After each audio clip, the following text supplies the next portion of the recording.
Welcome back to my channel. Today we have my patio garden. We have some chives, some tomatoes,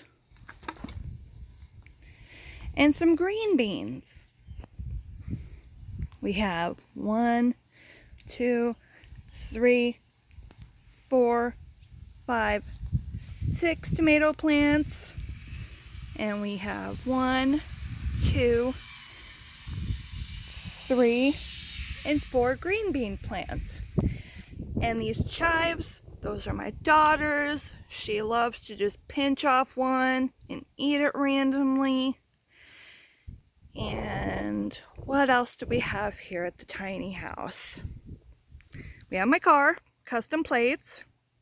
She needs a bath really, really bad. And just to get an idea of placement, over there we have where the bunnies are and the big chicken coop is. And this is the big barn. That's the scrap pile in between my tiny house and the barn.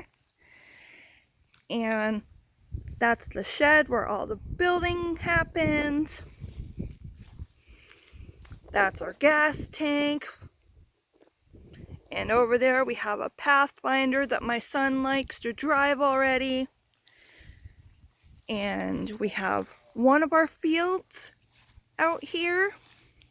The cows aren't at it right now, but later on I will get some video of the calves and some of the cows. I hope you come back next video. Bye, y'all.